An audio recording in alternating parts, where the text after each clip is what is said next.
Welcome to the Grief Dreams podcast. My name is Sean Ram alongside Dr. Joshua Black. It's a beautiful day outside.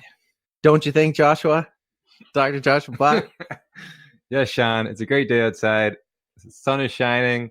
The dog's panting. It's great. Yeah, he sure is. And we get the opportunity to speak to another individual. That's what we love to do. So on today's podcast, we have Lindsay Ciulla, and she is an artist and musician who grew up in Medina, Ohio. Her father was her high school band director and also one of her best friends. Also known as DJ laChewla, Lindsay hosts her own radio show on WGRN 94.1 LPFM in Columbus, Ohio. She is also involved in activism through her volunteer work at the community radio station and with Vegan Shift. Her show, Peaks and Valleys, streams live every Sunday night at 9 p.m. Eastern on www.wgrn.org.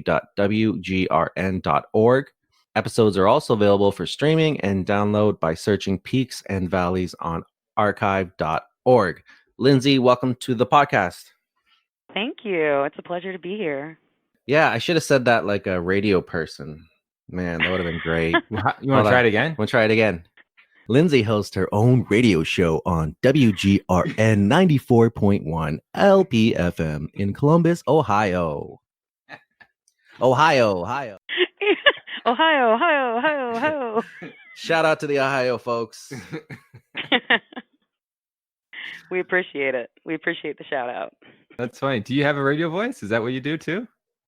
Yeah, I do the public service announcements and a lot of the station IDs and stuff. So you'll hear me pop on and say, like, you are listening to 94.1 WGRN LPFM, the Green Renaissance. Wow. Oh, is it good? Wow. Thank you, guys. I've never gotten a good. live response. You know, I usually just record in a lonely studio. No, that was great. That was smooth. I like it. Yeah, my radio voice is a little less sassy than my speaking voice. Yeah, that'd be funny if radio hosts and DJs talked like in a sassy, kind of normalish voice. I think that people would be driving in the cars going, what the hell? What's going on? I guess that's more of the podcast genre where people keep it real, right? Oh, yeah. Yeah, we have to. That's funny. And so how do you come up with your name? DJ laChewla. Well, it's just a play on my last name. I just spell it phonetically. You know, my name's Lindsay. When I started like spinning records and doing all this stuff, I was like, people were like, so what's your DJ name going to be? I'm like, oh God. And so I was just like, I guess it's going to be DJ laChewla because everybody already knows me as that anyway. So I think it's pretty good. That's very cool. No, it's always like making up names is interesting, from like your kids' names, dogs' names, to even like your make-believe names or DJ names. We had a person on the podcast who is roller derby, and they make up their names for like on the back of their shirts. So it's having their real names. So anyways, that's kind of interesting. Thank you.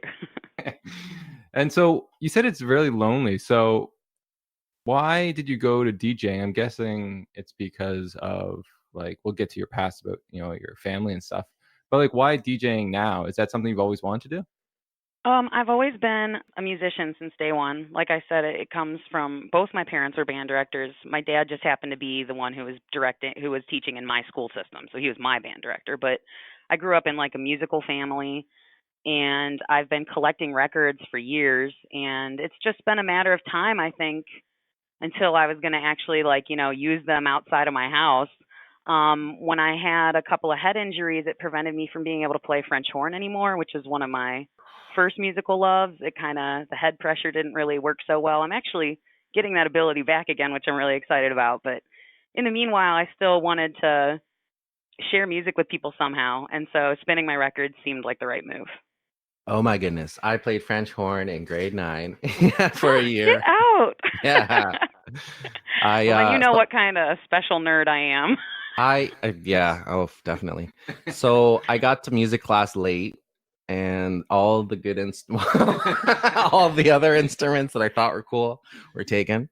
Oh my God. So the teacher, really nice guy, he says, all right, so I got 2 for you. I got a flute and I got a French horn. And at that time, I was a little bit too insecure to play flute.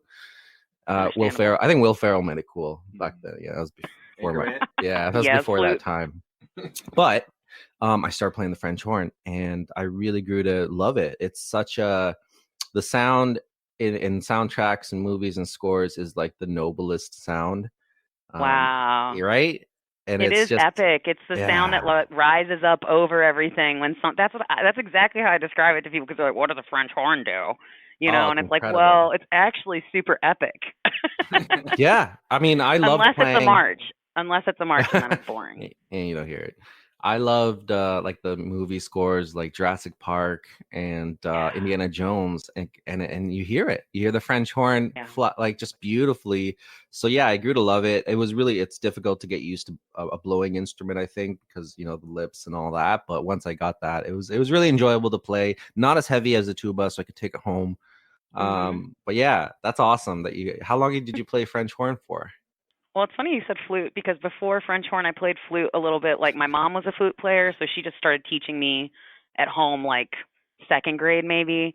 So by the time I hit fifth grade and it's time to like start band at school, which of course like the band director's kid is gonna do, they were like, "Well, what are you gonna play?" And they encouraged me. They're like, Lindsay, you can always play flute, but like you're gonna be really bored for a while because you already know how to play this instrument. So they encouraged me to try something else, and I actually went to Blossom, which is it's the outdoor home of the Cleveland Orchestra in the summertime. It's this big, beautiful outdoor setting where they play, and the Star of Indiana was playing. They had like 30 French hornists in a row on stage playing, and I was like, I want to play that. I'll do that one. So that was how it started. That was in fifth grade. I started, and I'm 34 years old now. So I guess with the exception of a medical hiatus, I've been playing for over 20 years. Oh, well that's over 20 years. fantastic. That's amazing. Yeah. And yeah, Thank you. I get that vibe where when you're musically inclined, you naturally kind of gravitate to other instruments, but I think that's a great idea to kind of shift it and get a different perspective and kind of see it from a different angle, because it's also like you're not only learning the other instrument, you're learning how the instrument is used, and especially in an orchestra, different parts and stuff like that. Yeah, the flute and French horn totally have different roles. Yeah. Flute's always like a solo. It's like a little light scene, They're in the birds woods. are chirping. She's being rescued, whatever. Oh my gosh. What other instruments do you play? Well, I'm not super great at piano, but I've been good enough at it to teach piano lessons to youngins. I played cello as a kid. I've dabbled with bass. I'm one of those people that, because my parents were band directors, I can kind of pick up any instrument and get my way around it. But I just more than anything these days, I'm actually a singer. I sing a lot too. So it's I like Prince. I like Prince a lot because he played all those instruments himself, and he's a real well-rounded musician, and I think that's like what I aspire to be. Yeah, I'm never going to be as good as Prince, but you get what I'm saying. Yeah, no, definitely. It's good to have those type of role models. I know for me, I have a different level of interest in a person or a band who can do those things. Like if a person can sing and also kind of whatever, make their own track or play instruments, that's different. I think because we get the mainstream side where some artists don't necessarily do that or don't necessarily write their own songs. So when you do get one that does a bunch of stuff, it's always like a little more interesting. It stands out. Wow. What were some of your, you were mentioning records. What are some of your favorite records to play on the radio station? Oh, to play on, I just play everything that I have, because I have like an hour every week and I do no repeats. Ooh. So on my show. So wow. I play everything I have, but it's a lot of like funk and jazz. Idris Muhammad, Peace of Mind, has been one of my favorite songs this past year.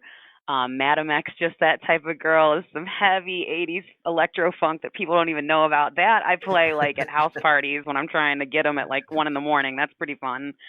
But I also mix in, I have music from, I was playing like the Pixies the other day, and I was playing, some like random, what did I have out? Like a bunch of like Bob Marley and the Specials, and like just everything, man. Just everything.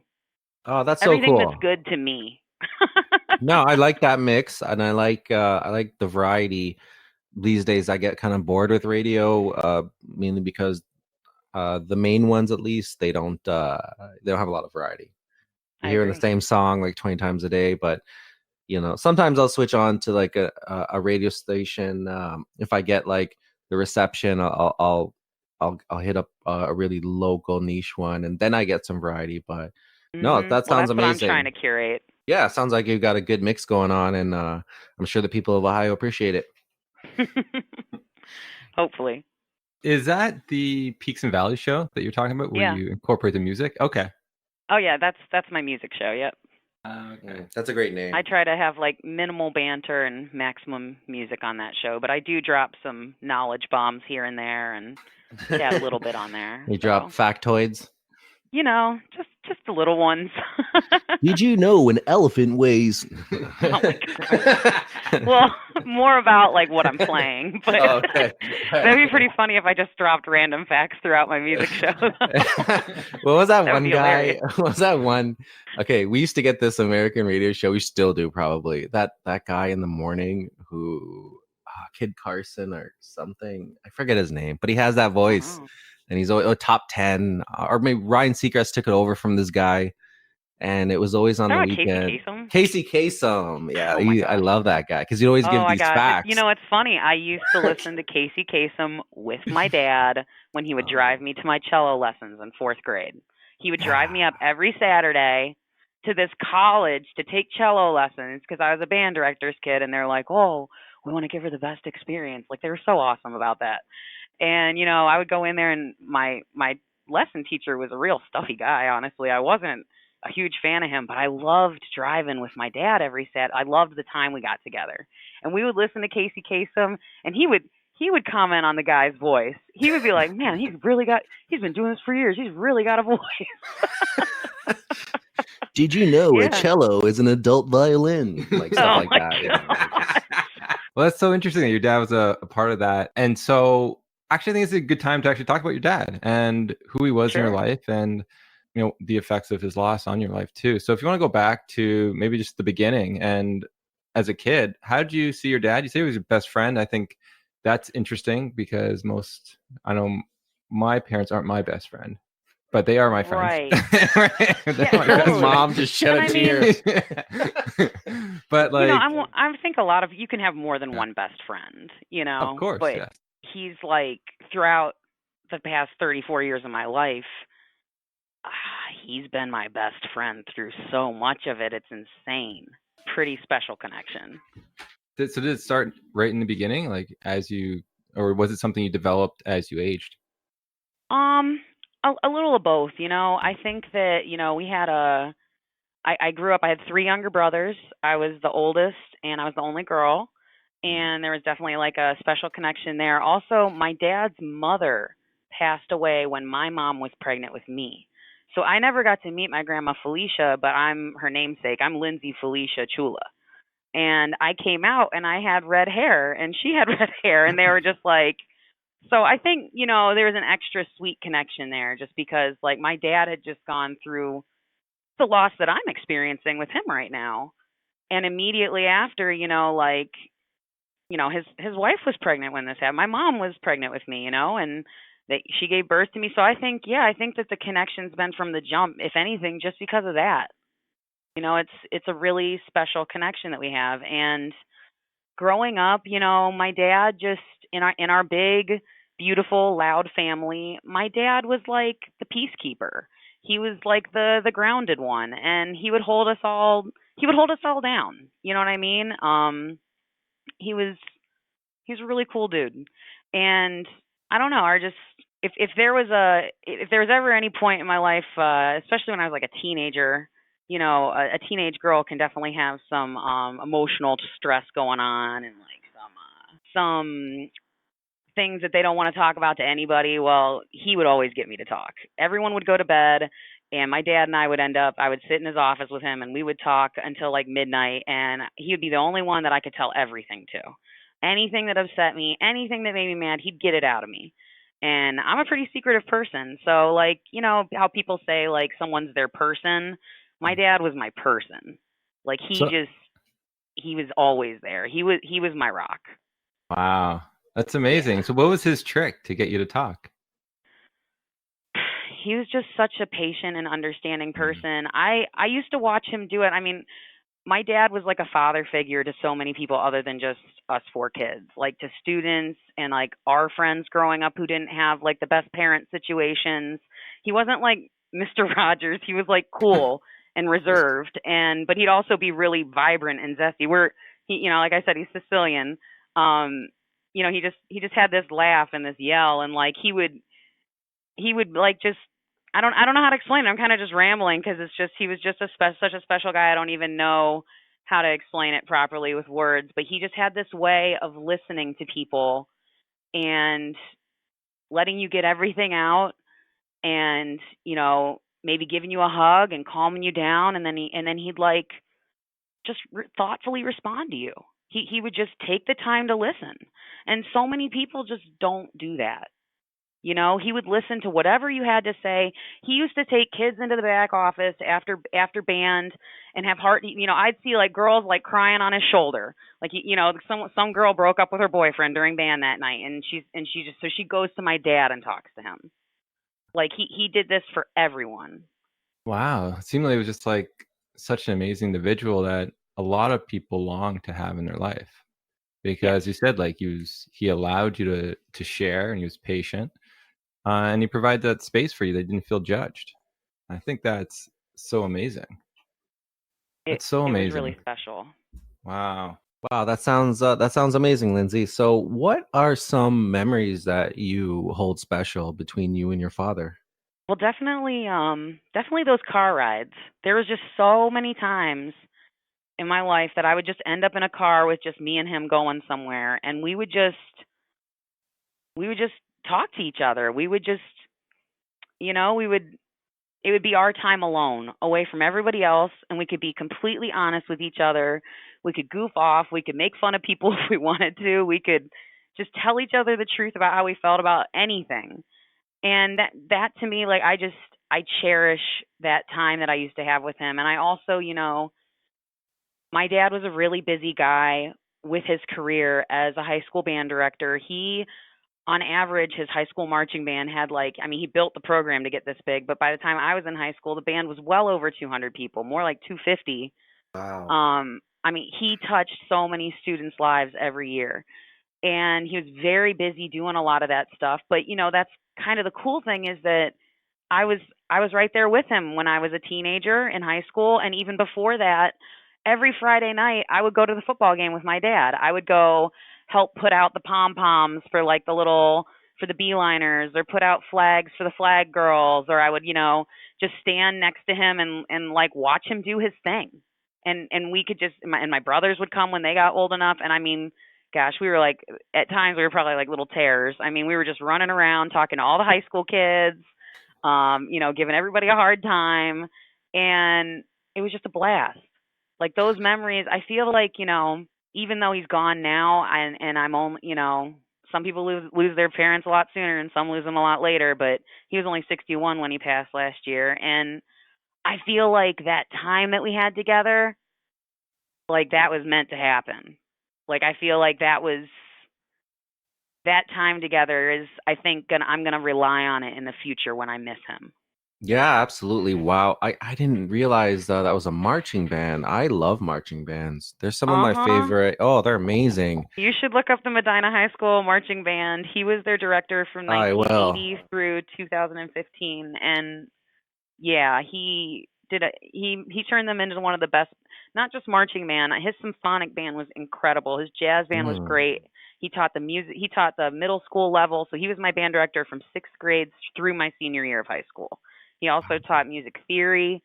He was just like he was the maestro, man. It was really cool. And then when he retired from Medina, because he kind of got forced into retirement. He really wanted to stay longer than 35 years, but they made it really difficult for him to stay. And so because it was a money thing, they could hire someone new and save money instead Mm. of paying someone with all that tenure another year, even though he was like phenomenal. And he even offered to pay back at the base salary. He was like, "You can take me back to year one salary if I could stay here another couple years." Like it was like that. It was kind of sad. But he decided to work at Ashland University for a year after that. And then unfortunately after that his health kind of deteriorated and he wasn't able to keep doing that anymore. But my memories with my dad are pretty much like band memories. There's loads of other memories. Like I can look at my brothers and have a conversation and we could just like talk in Gary. His name was Gary. We could talk in Gary speak for like a whole hour. We were on vacation together just mimicking his little hand gestures and his sayings. Like my memories are just of him, you know? Yeah, I can feel that, especially when you were talking about going to like a football game and feeling the energy around you and having like the music, a marching band music is just it's just in your soul. It's just crazy. It is. Yeah, that's incredible. Do you remember some of his favorite music? Like maybe like personal music? Like you maybe in your car rides you just wanted to hear and play? That's funny you would ask that. I used to kind of by the time I was like old enough to be rolling around with my dad and we'd be listening to the radio, I'd always ask him like, "Dad, what do you listen to? You only ever listen to band music?" Because he'd be driving around and he'd have a cassette or a CD of Nice. whatever they're working on, and he would drive with his knees and conduct with both hands. Wow. He would be okay, like. But I actually just went through his record collection with my mom this past weekend. And there was so much jazz in there. He had Wynton Marsalis and he had, Herbie Hancock, which is like that's how he got me hooked on records. That my first Yeah. record was Herbie Hancock because of him. Yeah. He had Dr. Hook in there and he had like what else? He had like the Green Hornet. He had all kinds of crazy stuff in there from like the 70s. It was so cool to see. And the other half of the records were marching band material. I'm serious. They used to send them records from the companies that would put out the arrangements would advertise it to band directors who are on a list. And nowadays they'll send them CDs, but back then they would actually send a record with like samples of all the arrangements for the season. So like half these records are like but I on our drives together when he would take me to different events and whatnot, or because I was pretty involved as a kid, he would let me kind of take control of the stereo. And sometimes I would put like my CDs in, and as I got older, I would put in like Weezer. And I remember he said to me, he'd be like, we'd be riding around, and he'd be like, "I know why they call this band Weezer." And I'd say, "Why?" He'd go, "Because they sound like Weezer." He was like, but he loved it. He was like, "They're actually pretty good." And I was like, "I know, I know. That's why I listen to them." And he also really liked, because I mean, gosh, this would have been like the mid to late '90s. I went on, of course, like a little Dave Matthews kick, but he loved that album that was really saxophone heavy. The Before These Crowded Streets. There was one song on there called "Stay, Wasting Time," and I mean, he loved that. He would crank it and he would be yelling like, "The saxophones!" It was really, really cute. Oh man, I think I would like that. I would like to talk to your dad. I think I'd have a good conversation because I like, if you are into music and you're let's say an audio nerd of some sort, you don't get the opportunity to kind of talk about the nuance of songs and music with anybody. You just sound weird if you do that with regular people. But your dad seemed like he'd really appreciate having a talk about like, well, listen to that cowbell in the back. You hear it? More cowbell. He thought that skit was hilarious. He definitely liked that skit with Blue Oyster Cult on SNL or whatever. Yeah, that's a classic. It's funny. So what happened? So he got basically pulled away from the band, and you sort of saw that, which probably said like it hurt your heart a little bit, seeing that he couldn't pursue one of his passions anymore. So then what happened? Yeah. You said his health faltered. So could you describe how that went down? Yeah, he had been dealing with a lot of different factors. They were just trying to figure out what was going on with him. He was dealing with all kinds of just pain and stiffness and exhaustion, and they were taking him to all these doctors, kind of taking like the traditional Western medicine route. And I mean, it was just hard to watch. I think the combination of the depression from him losing his passion, which was his career, and losing it sooner than he thought, and instead of having a proper retirement, the guy should have had a freaking banquet in his honor, like he threw for the band every year. And instead, he got hosed by the school system, and just it was like a messy retirement instead of what he deserved. I still feel bad that we never got to properly honor him until it was posthumously. You know what I'm saying? Like that breaks my heart. But it was like, I live 2 hours away. I'm down in Columbus. He was up in Medina, and myself and my brothers, we're all living our own lives at this point. We're adults, and every time we're checking in, it's just like he's just looking rougher and rougher. And he figured out what was wrong with him. I'm not really going to address it on the air for, he's passed away, but we'll keep it private. But he was dealing with that, and he got better from the stuff that was bothering him. But he was still dealing with a lot of the symptoms that came with it. And it got to be, around this, it was August of last summer, and I went to a family event. It was my grandmother's birthday, and he was there, and he was just dealing with, like, he had some chills, and he felt like kind of his stomach was upset, and he felt pretty weak. And these are all symptoms that we'd watch him dealt with off and on for like the past couple years. So it didn't raise like a whole lot of red flags, but it was crazy. It was like it was actually that was on August 12th, and then the very next day on August 13th, he actually they didn't know it, but he had some small strokes at the house. So my brother and my mom called 911 because they noticed that he wasn't like speaking sensibly all of a sudden, even though he kept on, I guess this is something stroke victims do. He kept on claiming that everything was fine, and he refused to go to the emergency room because he's like, no, I'm fine. Until the first responder shows up, who is actually a police officer. So then he like, okay, I'll go, So apparently, they did like a little stroke assessment, and they took him to Medina General Hospital, which is like where I was born. It's the city hospital. And he had a really bad fever. And they like assessed him there, and they were like, we don't know what's going on with this guy. He just had small strokes, and he has a cranking fever. So they sent him to the Cleveland Clinic, and they put him in the neurological intensive care unit, H22, in bed 1. And they were treating him for the small strokes, but they were also trying to figure out, they had an infectious diseases team working on him to figure out whatever this bacteria is that his body's fighting, where it is in his body, and what's causing him to be sick. So a day or two into it, and of course I got the call. I go up to Cleveland. My brothers are all there. Family's all around. We're trying to figure out what the heck is wrong with Dad. So a day or two into it, they diagnosed him with endocarditis, which is actually a bacterial infection that lives on the valves of the heart. Anytime like rogue bacteria, my dad had an injection for his arthritis in his back, and that was one of the potential risks when you take a spinal injection, is that bacteria could get into your bloodstream.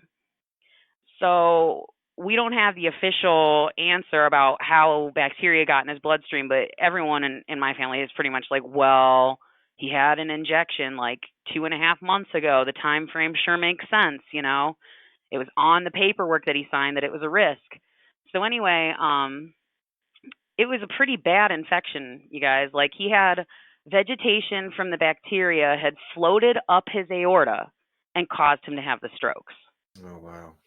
So he had a heart infection that caused him to have, strokes. And so, and like I said, he was already in such a weakened state from the stuff that he'd been dealing with. We didn't really notice the signs, chills, being tired. It just seemed like, oh man, Dad's having a rough couple days again. That sucks, But instead, it's like we find out, no, he has an infection in his heart valves, and it's bad, and he requires full-on open heart surgery. So, and the other thing they told us was that at any moment, vegetation could break off and he could stroke out. So it was a really, really stressful week. We had to wait for the doctors to deem him healthy enough to have the heart surgery, and I'm sure you can imagine all the different procedures that they go through prior to someone having that level of surgery to make sure they're okay for it. It was all just very risky. And my whole family was basically just like living at the Cleveland Clinic. And he went in for the surgery on August 21st. The doctor was able to like take his heart out and hold it in his hand and like scrape the infection off of the heart valve. And he repaired it using like this new technique that he'd pioneered, because the one valve was unsalvageable, so they gave him a mechanical replacement. But this guy, this fancy doctor from Argentina who works at the Cleveland Clinic, like saved my dad's heart. And the first few days, I mean, I'll never forget going back in that room and seeing him after surgery, man. That was like, whoa. It's just, you see this whole room that's like keeping this person that you love alive, and it's like, wow. And you know, the first 2 days, a couple days were really rough after that, but he made like a sudden, remarkable recovery. And they actually, healthcare in America is a trip. They sent him home 6 days after this surgery. Wow. And he was happy. He wanted to be home, and we were happy for him. But you know, in the back of my head, I was like, 6 days after open heart surgery, and he had strokes before this. Okay. Okay. So, you know, I went to visit him the very next day on August 28th, and I cooked family dinner. And my dad was like, he was doing so well. He was laughing and smiling. He was like glowing and sparkling. He had that like glitter in his eye that I hadn't seen in years. Like he was doing great. And it was like we were seeing the real Gary for the first time in a really long while. And he was literally like carrying his walker around the house. And I was freaking out. I was like, Dad, you need to be careful, man. Like, you have a hole in your chest, basically, okay? Like, and he'd be like, I got this. And so my brother drove me back to Columbus. I was supposed to work the next day. And I got to my house, and the funny thing is my car actually died 2 days before my dad is. It was a 97 Nissan Sentra. So my brother came back, and he tried to, like, jump it for me, and it was kaput. So, like, he gave me this, like, sympathetic hug, and he, like, left saying, like, you know, I'll come pick you up again in a day or two since your car sucks and you can't get up to see Dad who almost just died. So I'll be back down to get you after you work, you know. And so I went home and I went to sleep, and I felt this relief that I hadn't felt in weeks. Like, it was just like, oh my God, he's really going to be okay. Like, he's really going to be okay. We can do this, you know, because my brother and I were like brainstorming, how can we help them, you know? And I fell asleep around 11:30 p.m. and at 1:30 a.m. I woke to my Aunt Jenny calling, and I knew it couldn't be good because she's like the nurse in the family, and she's the one who lives in Columbus, and she's like, Lindsay, your dad's in the Cleveland Clinic. And I was like, what are you talking about? I just left him. We just got him home. What are you talking about? She's like, Lindsay, he tried to go to the bathroom on his own in the middle of the night. I don't know how it happened, but while he was in there, he had a brain hemorrhage. And I was like, are you serious right now? Like, at that point, I thought I was dreaming, but I knew it was real. And she was just like, get your stuff together. I'm picking you up as soon as I can. She picked me up at 3, and I was in Cleveland by 5. And we walked into the waiting room, and it was the same unit. He was in the same bed. He was in H22, bed 1 again. And I was just, and we were in the same waiting room as two weeks earlier, except this time, like, the doctors had this, like, super somber tone. And they said that they did their best, but like his brain's flooded and they have to put him in, like, so my mom did the paperwork and we had to put him into palliative care for 2 days, and he passed away 2 days later with all of us around him. And he was, you know, it was at midnight. It was at midnight on August 31st. So he went into the hospital on August 13th and he checked out on August 31st, and he was only 61. That's what happened to my dad. It's a long story. Wow, but it's like, it's intense, right? Like, because you So had the much. hope. The hope came back, and then the crushing blow afterwards. I can't imagine what that would have felt like. Because you're like, that would have just. It sucked. Yeah. It was really bad. And like, we took it as a family. Like, you know, my dad was basically like a local celebrity. There were like 3,000 people at his calling hours that we had to do at the high school auditorium because there's nowhere else to like house that many people. So like, what was that? What was that like for you to see all those people there? It was beautiful, and it was also really overwhelming because I had had a head injury the year earlier, and all the trauma was bringing a lot of my symptoms back. So it was like being at a high school reunion, except it's only the band kids, and it's from the whole 30 years that you watched your dad teach at the high school. And on top of it, your head feels really messed up, and you're afraid that someone's going to try and pat you on the head or something. Like, it was this whole extra layer of like stress on top of my dad's services and stuff because my own health was like going through it at the time. So it was, but it was, to answer your question about how it was emotionally to see all those people, it was beautiful. Like, I've never gone to like a high school. I'm not one of those girls to like go to the 10-year reunion or something like that. But I had it that day. They were all there. People drove from Miami, Florida. People drove from like Chicago. Students. Wow.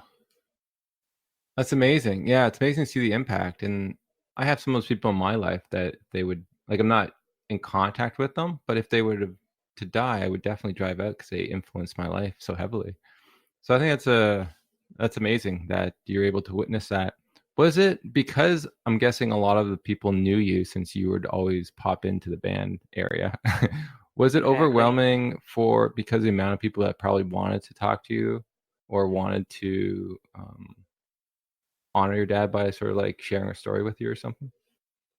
Yeah, but people were also like very understanding. Like they tried to do it like to have a line come through, and so for like the first, I think the calling hours we had to make them like 3 or 4 hours long because we knew there were going to be a lot of people. And then his service was the next morning at like 10 a.m. So like we couldn't stay there crazy late. And so we had scheduled it to go until 9, and like at 8:45 there were still almost 1,500 people in line. Wow. So we shook every hand up until that point, and we hugged and we shared those stories, and it was very healing for us. And we would have stayed until midnight if we could have, but instead they had everybody come into the auditorium and take a seat. And my mom, who's also a band director and who's amazing at holding it together and addressing a crowd, she did her thing. She thanked everyone for being there. She shared like some stories briefly, and she just made everyone feel like their appreciation for my dad was appreciated by us. So it was wild. It was like some Mr. Holland's Opus type stuff. And so I was gonna say, how is your grief coming from that now? Because he said it's been about a year, right, that he's been dead. Mm-hmm. How is your grief, and have you used music as a way to, I guess, cope? You know, my grief is getting there. I actually had a second head injury after my dad died. It was very uncanny. It came the day after my 34th birthday, and I took a second bonk to my head that was completely out of my control. And that really, it affects your entire nervous system, which in turn affects how you process grief. So this past winter was pretty dark and crummy. It was rough, but I feel like, I'm seeing the light now. It's coming full circle, and music has helped me, obviously, like I have this like itching, burning desire to create music now. But the way it's helped me up until this point, because I haven't had all the resources to put my musical ideas into actual production yet. So I'm certainly doing that, but there's also like songs that come to me. So like that one that I mentioned earlier, the Idris Muhammad Peace of Mind. That song came to me on YouTube because I use it all the time. And through the old algorithms, I was listening to some other jazz track, and this song comes on.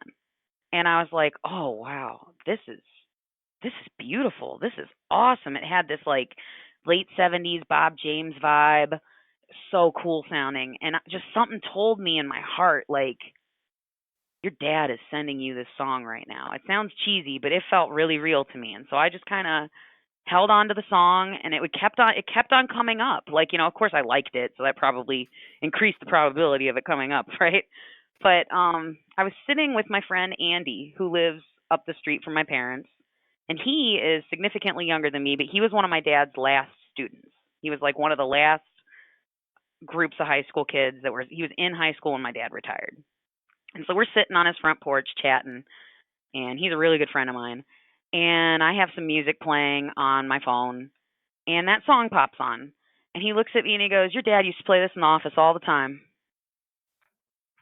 Wow. I was like, "Andy, are you sure?" Because this is like a jazz track, right? And at first I didn't know if I should believe him or not, but like I was like, "Nah, this kid's not lying to me." And he starts singing along to the little saxophone riff. And I'm like, "Oh my God, he's not lying." What song was it again?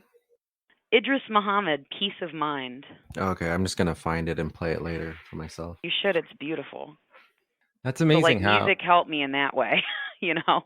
And like very surprising too, like that connection that you didn't even know that was really bonded with your dad too. So I think that's very beautiful. And I know like sometimes when you have a connection with something during grief, you don't want to play it because it brings up too much. But it's Right. nice how you can use that as a way to connect with your father and to process your grief a little Oh more. yeah. Well, I have a whole, Gary playlist. I have two different Gary playlists on my YouTube channel. I have one that's videos of him actually conducting. Like all these band parents have uploaded videos of these kids throughout the years. And so whenever I find them, I put them on this playlist because it's a great way to see my dad the way I remember him, healthy, in front of a group, making music with these kids, doing his thing. I also have another Gary playlist. I call it Dad Drive because I was on a long drive up to his parents' house up in Buffalo when I like kind of put it together. And I've just been adding to it, and it's songs that he used to just love and songs that I associate with him and stuff like that. Idris Muhammad that like came to me after he died. I never had the connection with him with that song before when he was alive, but I know it's one that he liked and that it came to me for a reason. So it's music's really special. I'm curious when you dream, do you dream of like music? Do you hear music in your dreams a lot? Oh, man, I wish. That would be really cool, actually.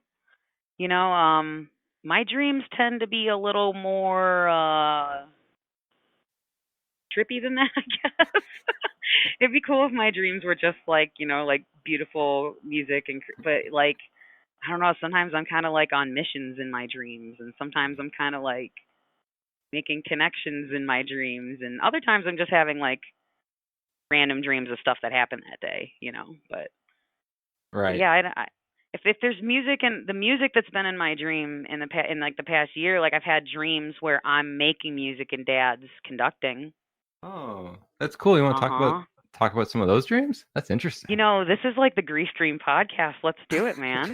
Let's do it. I'm so game. So, All right. Actually, you know what? after you, go ahead. Let's start off with the first dream you've had of your father, and then we can go into some of the like the music ones. That sounds perfect because that's kind of like how they happened. So, I've been keeping track of my dreams because people suggested that to me after he died, and also being like a head injury person, I was like, I do not want to forget these. Just in case, I am gonna write these down. And sure enough, looking back through them, I was like, "Ooh, I forgot about that one. That one was really cool."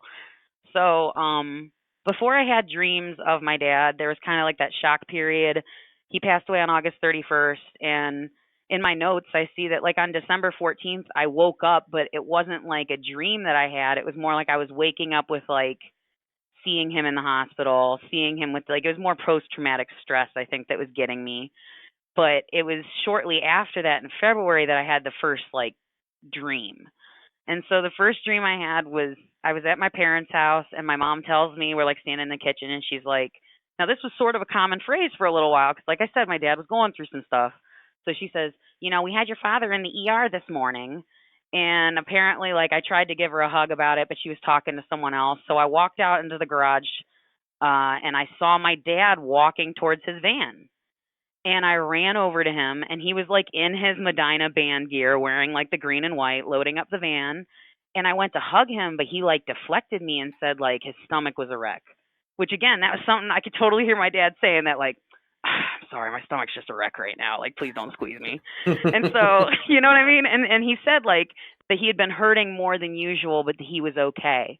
And all of a sudden I realized that it was a dream, and I just like woke straight up. So that was kind of like the first contact, I guess, in my dreams. But then like in the early spring, like a month after that, I had like the dream that I'd been hoping for. And I call it like the California dream. So I had this dream that my entire family, including like extended family, like aunts, uncles, grandparents, that we go on this big trip to California because my dad's conducting an opera there. And so we like all get on this plane and there's like the extended family's going. We all make the trip to see dad conduct this like huge production. And beyond that, like we were involved too. I was performing. I was singing in the chorus. My brothers, who are all trumpet and trombone players, they were playing in the pit. And the venue was like this beautiful outdoor garden theater. It was incredible. There were like flowers and plants and birds chirping and like these tall white columns and arches covered in these like lush vines. It was amazing. And we all just stood there looking at it like in awe and wonder. Like we were just like, wow, like you're conducting here. And so the performance began, and I remember like having, it was like super first person. Like I remember standing up and dancing in the chorus from like the top row of the risers, and I was like dancing with a partner who was like spinning me around, and I was wearing a ball gown, and I could look down to the pit and see my dad conducting, and he was wearing like a tux with full tails. The whole cast was like dressed to the nines. Like it was really formal and beautiful. And intermission came, and I looked back at the pit and I saw my dad like leading the orchestra members in these stretches, which is hilarious because never in my life have I seen him do that. Like he would like look through his stuff and like do his own thing. He would never like, okay. So I saw him step away from the podium, and he like crouches down and like takes a seat behind like the pit wall, kind of on the ground, so like the audience couldn't see him. And I was like, I went to him like, Dad, are you okay? And this is like where it gets dreamlike. He was smoking something. My dad was never like a smoker, as far as I know of. I was like, Dad, what you got there? And he's like, oh, nothing. It's chicken. And it like literally turned into like a chicken leg in his hands. And I was like, okay, that's when I started to realize this is a dream. And so I was like, Dad, thank you so much for bringing us all to California. I've never been here before, and this is the most beautiful place I've ever seen in my life. And I like went to hug him, but he was like, he had disappeared, and this is so ridiculous. The piece of chicken was like sitting on the ground.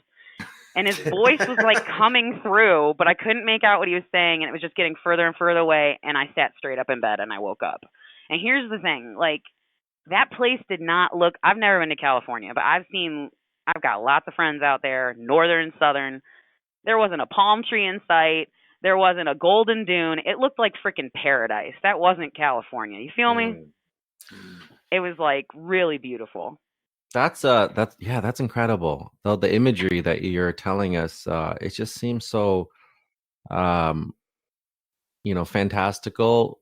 And I'm thinking about like if you're a band conductor or a leader of a band or marching band or orchestra, that would be like the championship. That would be like Exactly. I guess a high goal, right? Like because it's opera is very elegant, so you imagine that like the venues just got that, and the way you described it, and so that seems like the pinnacle of like everything. So I think that's amazing. That's incredible. Thank you. I thought it was pretty cool too. So I How'd had you- a lot. Oh, go ahead. I was gonna say, how'd you feel afterwards when you had it? Was it something that you talked about, or did it change anything? I woke up and I kind of like, I shook my head and I was like, it happened. The connection happened. Like I'd really, I love my dad, and after he passed, I definitely, I live alone. I don't care if I talk out loud to my house. Nobody's there to judge me but me. I definitely said out loud, hey, Dad, if you want to roll through, I'm here. You pick your method. I'm around. I'm open for it. I miss you. So, like, I felt like all of a sudden it was like, oh, and it was just so real. It was like, it just felt, like I said, I have a lot of different kinds of dreams, and this dream had that, like, outside influence kind of feeling. Like it wasn't just from my subconscious. You feel me? It was pretty cool. Yeah. And it just gave me this weird sense of like reassurance. Like he's conducting an opera in paradise. He's okay. And smoking. And smoking chicken. And then hides chicken. it. Hides it when you saw it. I love that part because he's still a little bit like he doesn't want to smoke. I'm his kid. I'm still his kid. Yeah, whatever plant of paradise he's smoking, Man, he's enjoying himself. It's funny. It's what beautiful imagery, because you just said like one of the most heartbreaking things was him losing his job, and then you got to see him in his passion, in his work. So I think it's such a beautiful dream to have. Do you have any more after that? Yeah, like a bunch. So I'll try and like a couple. So in April, my dad's birthday is in May. So as springtime was approaching, he was definitely on my mind and heart, like extra, And so it was like mid-April, and I had this dream that I was in a kitchen and that my mom was about to cook something and that she was like insisting on doing it her way. You know, like we were like, "Hey, baby, why don't you cook it this way?" And she's like, "No, I'm going to do it my way." And so I look at my dad, who's standing next to me on the opposite side of the counter from my mom, and he like silently laughs and gives me a little like sassy mocking face. And then this is like weird, but again, it's a dream and it wasn't creepy. For some reason, all of a sudden I didn't have a shirt on. Like I was super vulnerable and we were hugging. He had just wrapped his arms around me and we just stood there and embraced. And it was like I was melting into just one of his big protective hugs. And again, I like woke straight up. Like I sleep heavy and I was notorious as a kid for being hard to wake up. But these dreams wake me up at hours that I don't normally wake up.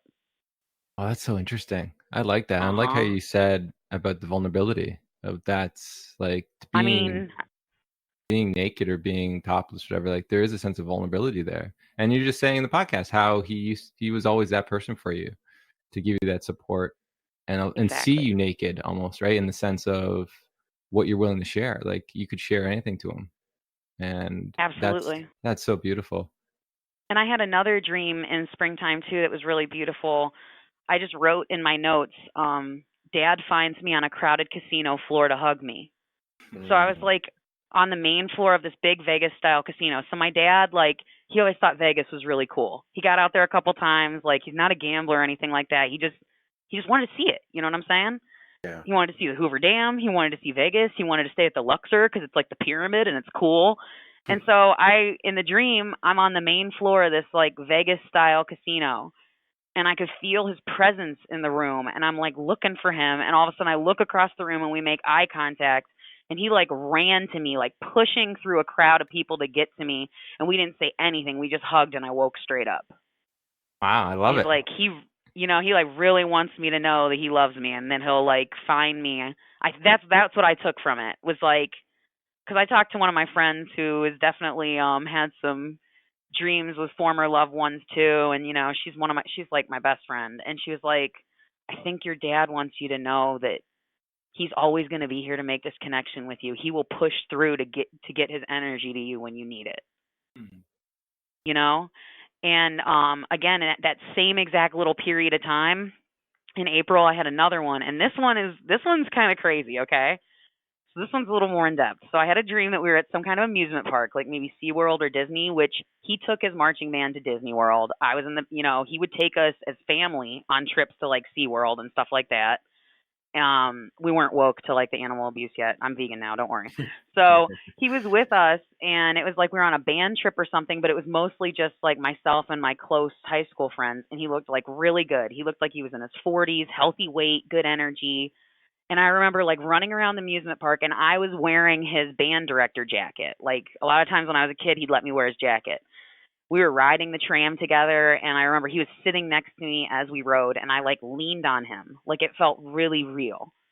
And we got off the tram and I walked by this big like jet ski water show and I like the kind I loved as a kid in the 80s and I was like, "Oh man, I need to watch this. They don't do this kind of stuff anymore." And so like I got distracted by the water show and then all of a sudden I realized like at some point after that I didn't have in the dream I didn't have my phone anymore. I wasn't wearing dad's jacket anymore and I didn't know where dad was. And all of a sudden this is where the dream gets like weird. So I had like all of a sudden a scrawny like pale lanky kid with like these funny white and blue tube socks. Like the imagery is still so strong in my head. He like grabbed me by my arm and he was trying to show me some kind of like weird tool that he had or something, but I like felt really violated. I tore my arm away and I yelled really loudly like F off and leave me alone. And all the people in the dream that were around me suddenly they looked at me really weird. Like they were on to me or something. And so I like took off running like I was afraid. Like I needed to get away from those people and I ran into this big, ornate, eccentric old house that was like on the property. It had like rich wooden floors and trim. And I like ran upstairs and this boy was like following me. I was trying to lose him.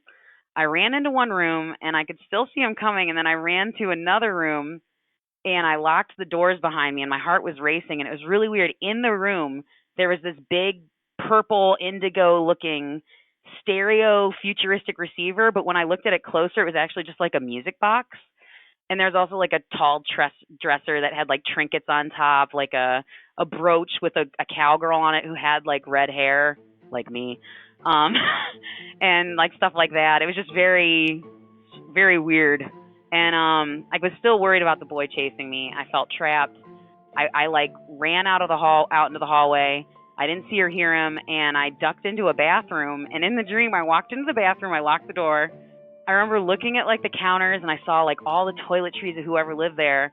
And I went to use the restroom in the dream, and I woke up, and maybe for the first time in like 25 years, I was taking a leak in my bed. Like that dream was that real. I like woke up and I was like, oh, and like ran to the bathroom, but it was like so weird. It was like I was hanging out with my dad, and all of a sudden it was like, uh-oh, like the dream realm's onto you. It's time to wake up. I don't know. Wow. It was really, really trippy. That's actually more common than people think. When I was a kid, I used to do that as well. Like near the tail end of dreams, I would in the dream I'm going to the bathroom somewhere, like peeing. And then I would wake up and be like, oh my God, like I've wet the bed a little bit. My mom can attest to this. But now they say this now that, don't, if you are in a dream and you can catch it, if you're peeing, probably don't do that. You're probably doing it real life. Right. It's hard to maintain your awareness when you're sleeping. Yeah. I think that's kind of that in between that we can get caught in sometimes when we're half asleep or half awake. I know we don't have like a whole lot. I know your podcast is only supposed to be an hour long, but I did end up having, the dreams kind of slowed down after the spring. And I had one last dream in the spring where like it was this weird like city slicker, like single life kind of vibe. And all I remember is that my dad was living in this big high-rise apartment on the edge of like a big celestial looking city. And everything had this like weird etheric glow and vibe. And he was like bowling, which I don't ever remember my dad being a bowling fan, but I don't know. He seemed really happy. He was dressed in this pink and purple paisley like 70s style button-down polyester shirt, and he had these bell bottoms on that were like red and yellow. Like I could just tell he thought he looked really cool.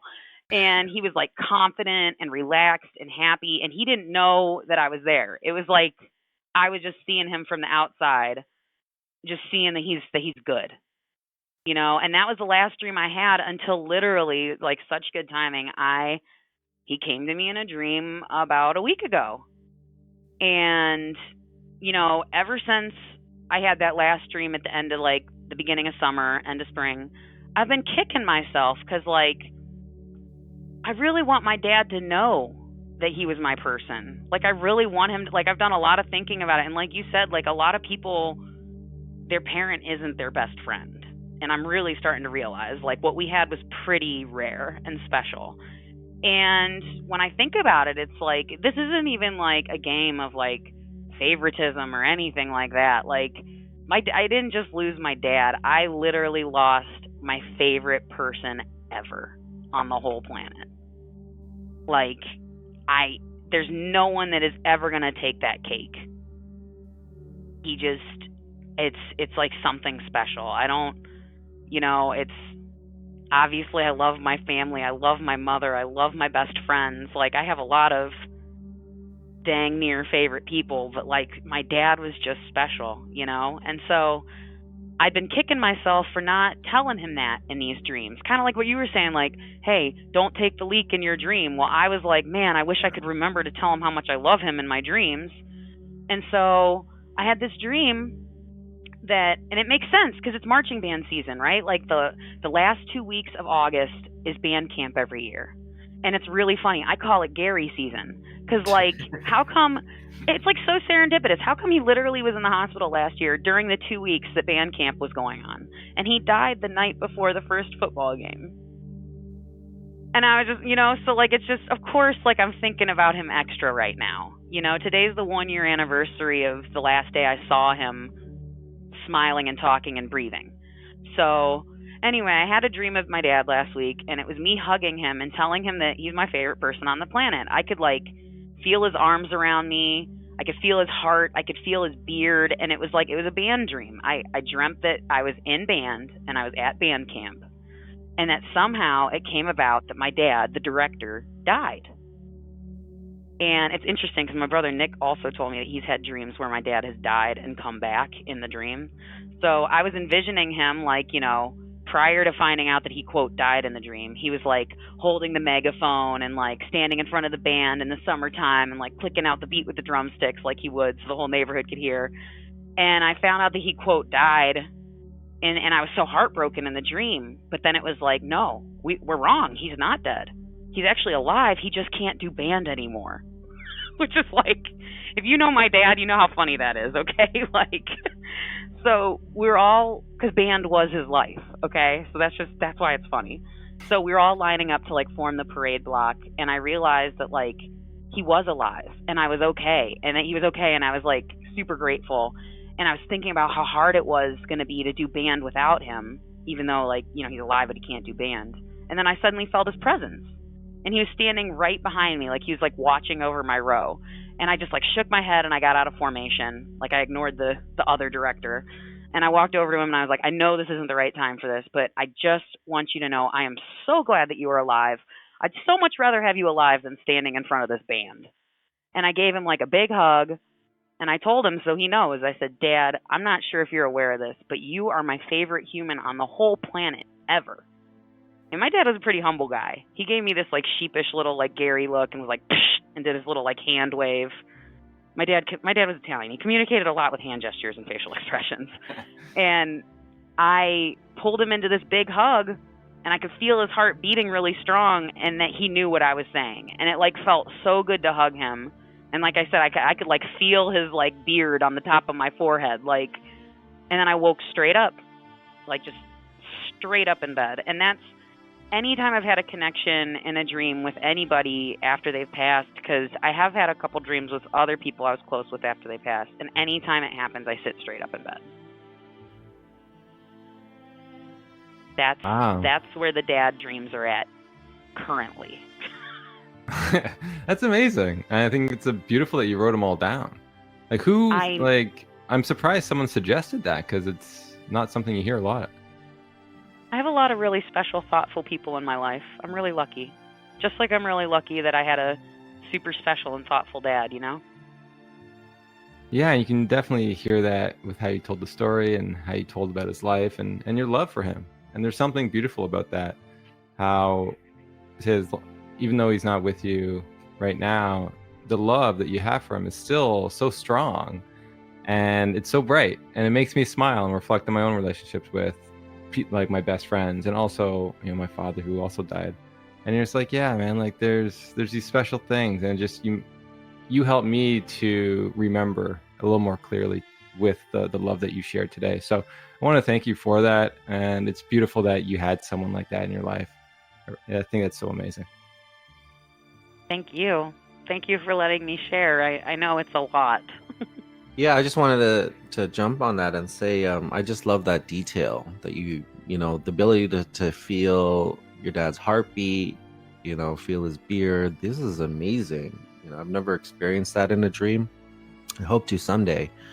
And I think this is a great thing to have. This is a memory that you can take with you, the memory of this dream moving forward. I agree. It's definitely already brought me, a lot of these dreams have already brought me so much peace.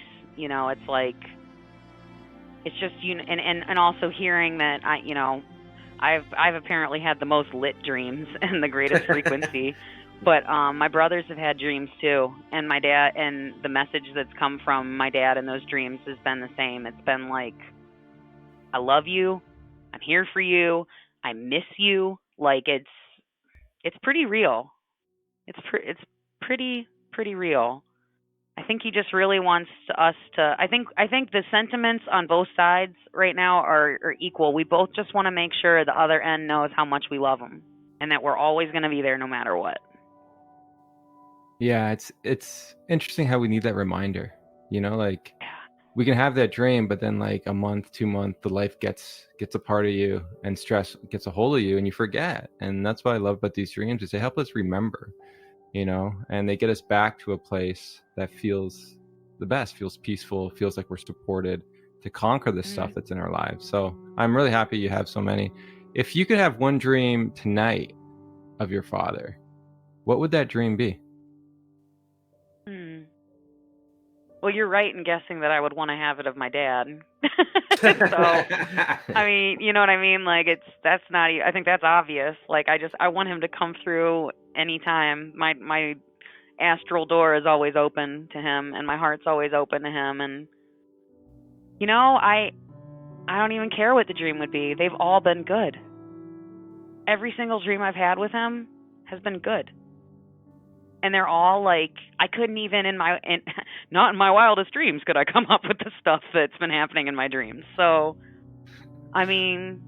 What about a place? Would there be a place you'd want to visit together? Oh, interesting.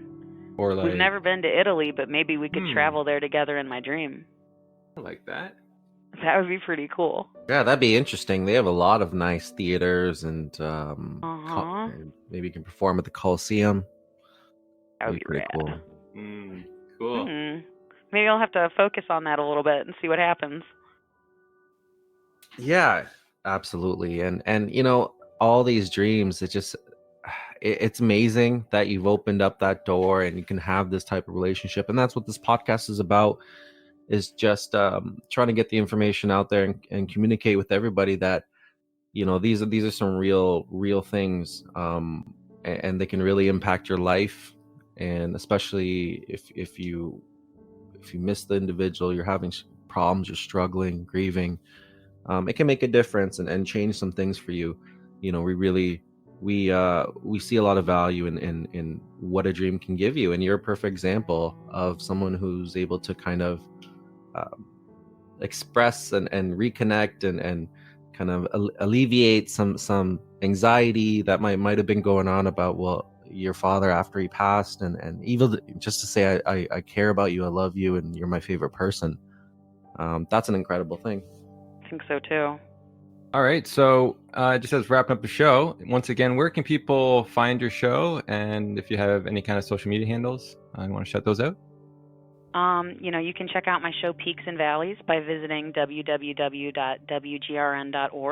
Oh, you got doing the radio voice. You got. Yeah. What is this? What is this? I thought I was. Come on. I thought I was. I was sliding it in there gently. I don't want to overdo it. This is yeah, you're right. But yeah, you can visit WGRN.org. You can find my voice all the time on the dial if you live in Columbus, listening to 94.1.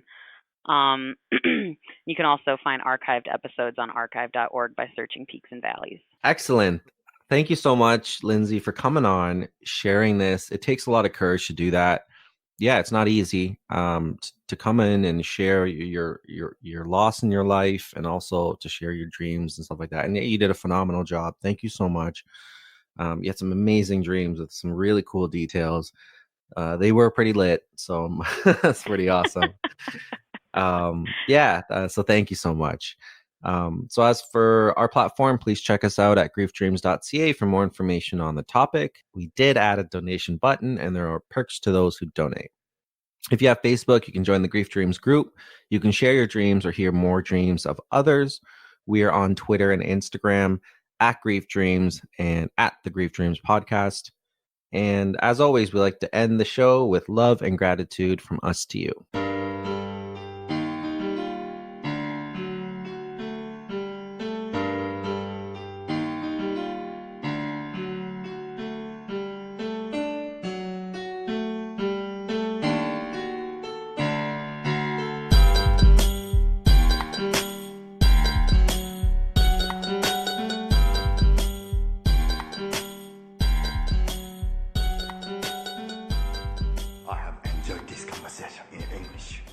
I have questions. I have introduced myself. You have introduced yourself. This is a very good conversation.